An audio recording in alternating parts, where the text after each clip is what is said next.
Hello and welcome to my channel. It's Carol from Crinkled Path Journals, and I'm here today with another memory keeping page in my altered book. And I love using my junk journals for memory keeping, and I have quite a few memory keeping episodes in my first memory keeping journal and this second one. Today's page, I grabbed these papers with Snuffleupagus. I loved Snuffy, and I thought he was so sweet, and he was kind of shy, and so I think I related to him a little bit. But then I also related to Big Bird because if you know about Snuffy, he was so shy that people rarely saw him, and so a lot of people thought that Snuffleupagus was imaginary, that he was Big Bird's imaginary friend. Well, I'm going to include him in my page today, and I'm going to tell you a little bit about my truly imaginary friends. So let's get started. I have this piece of upholstery fabric, and I was thinking that because it's backed with this paper that I could use this part as a journaling card by putting something else on it. But then I'm going to make a pocket, and that's going to be hidden inside the pocket. Then I thought maybe I could use some of this to take up the space at the top of the page and the bottom of the page. It just reminds me of something from the 70s, just kind of muted tones and that avocado green. I'm sure it's newer than that, but to me, it kind of still speaks from that era. So I think I'm going to start by putting some of this on the top and the bottom. And then I'm going to make a pocket out of this page. So imaginary friends. Snuffy was real, and people did eventually get to meet him on Sesame Street. I had, when I was old enough to talk, but still pretty young, like 2 years old maybe. I had 3 imaginary friends, and I remember that my mom has talked to me about it when I was a child, older child, when I no longer had my imaginary friends. I remember her telling me how worried she was about me because of the fact that I had made up imaginary friends, and that she actually took me to the pediatrician and talked to him about it. And he assured my mom that imaginary friends are a sign of intelligence and not anything abnormal. Oh my goodness.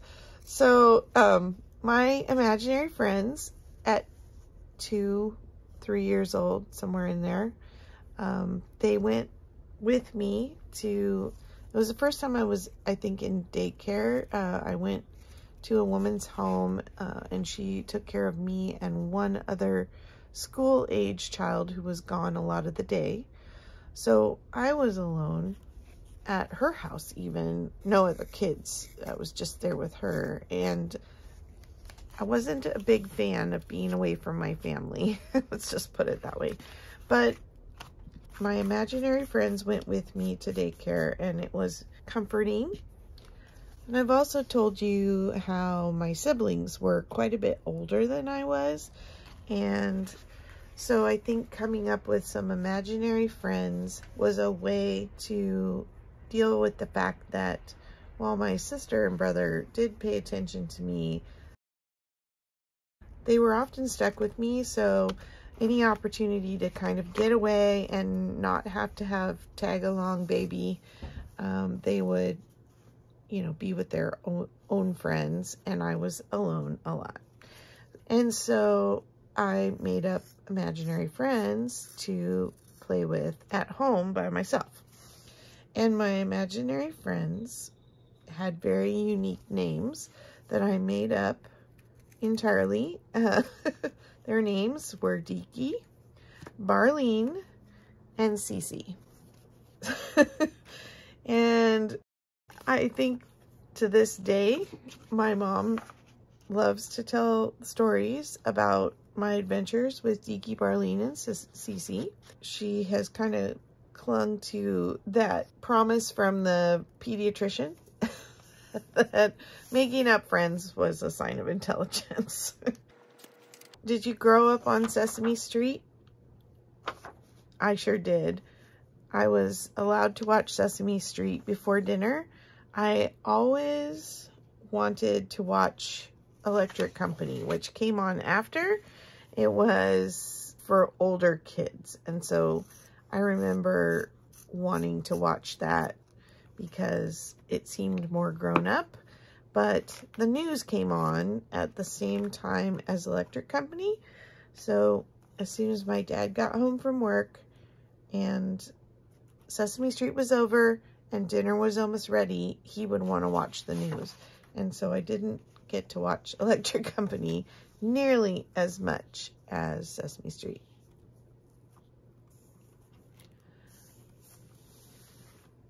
Okay, I think that's how that's going to go. So I'm making a pocket out of this page. And so let's glue some things in.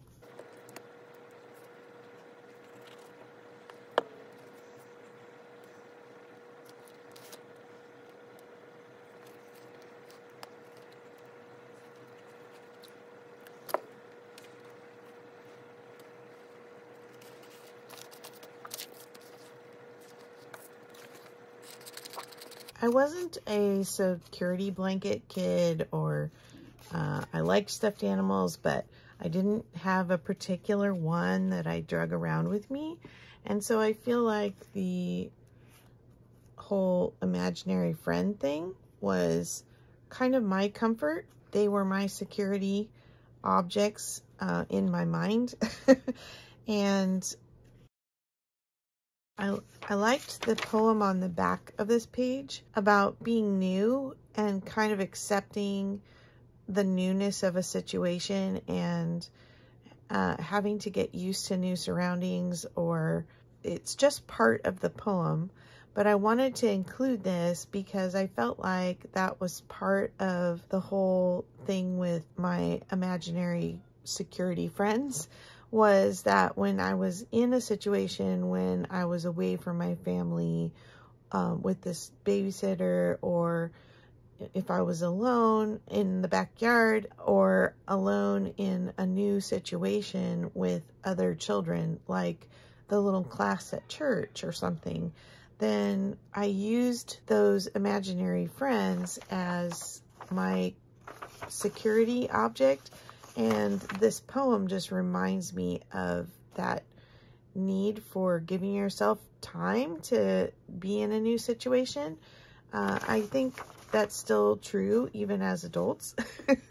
I'm just going to trim the edge here that's crooked, and I think I'm going to hinge this page on to the other. So I'm just going to see how it fits before I put it in. And then this page is going to go here, so I'm going to glue it on and then trim it. So we'll do Fabri-Tac since it's going to be stuck to the fabric. Did you have a security friend or a security blanket or a special stuffed animal that you took into kind of new situations so that you felt more secure? Did somebody help you take the time to get used to a new situation, like the poem talks about on this page? I hope you did. I hope, or maybe you were a super confident kid who just dove into every situation just fine. And I think that's awesome too. I love that we are uniquely made to cope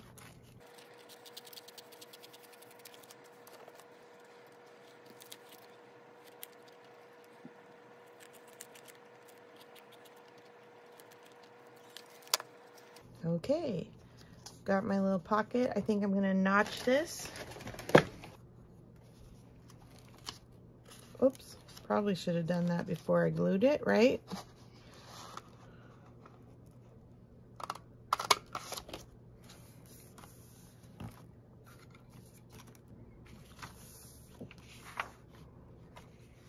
Okay, and now I want to make my hinge, which probably means I need to trim Snuffy down a little on this side.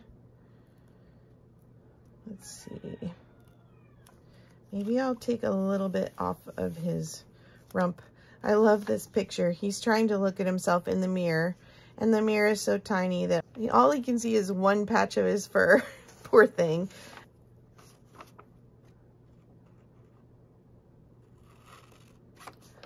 Let's see.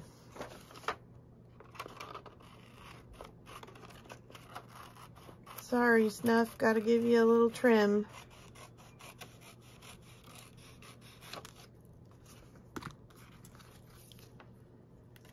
Okay, let me grab some washi tape.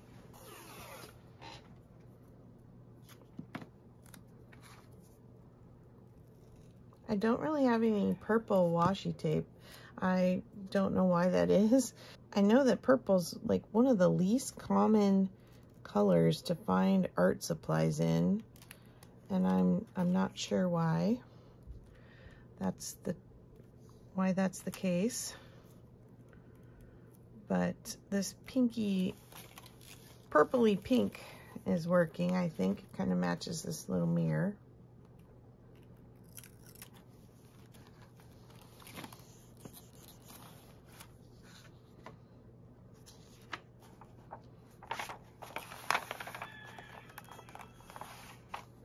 And then because of the pictures, I'm just going to put like little tabs along here instead of doing the whole way,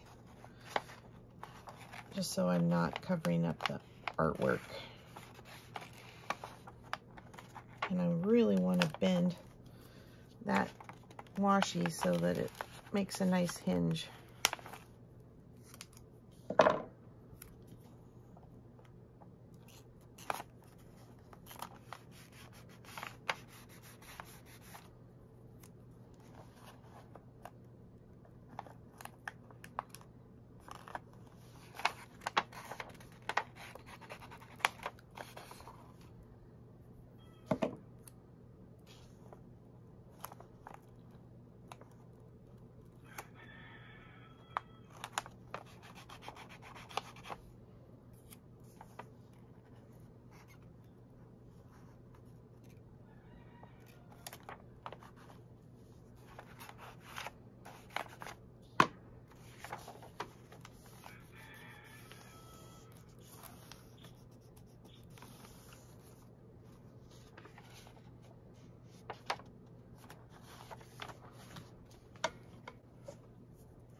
So now I'm just going to trim Snuffy a little on this edge along his shape because it's hanging over just a smidge. He's going to get a little bit of a haircut along the way here.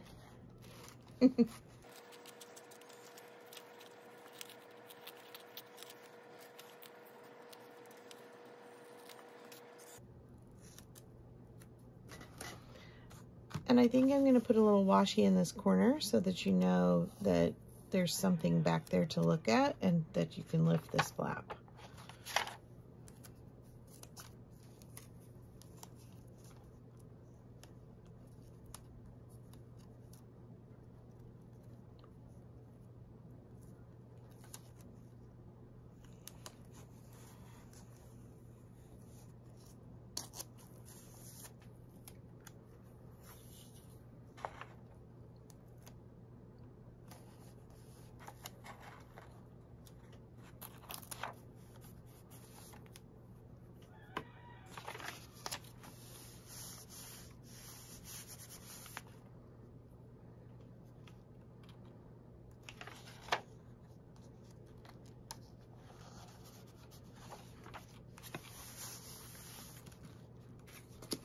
All right, now we need to find something to back this with. so I have something to journal on.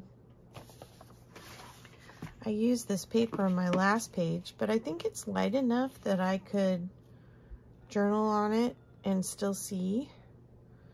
So I think I'm just gonna use my tear ruler.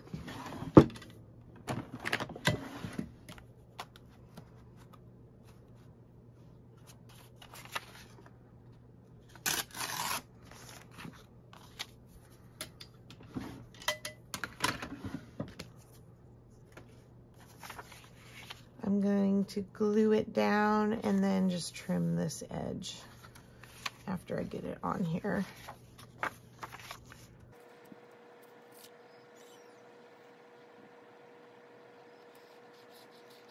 So let me know in the comments if you had a security item that helped you to deal with new situations or situations where you were alone, even, you know, just feeling alone when you were with somebody else. And also let me know who your favorite characters were on Sesame Street, if you were a Sesame Street kid. I love to hear your stories, and I love that people are sending me comments, either direct messaging me their comments if they don't want to put them on publicly, or you can certainly comment on the video. And I'd love to hear your stories, because your stories really matter. And I know I say that all the time, but it is true. And even the most insignificant little things, to be able to share them is what I feel is so important for connection with just being human. And we have this incredible ability to make that connection with a perfect stranger just by sharing our stories. All right, let's trim this up.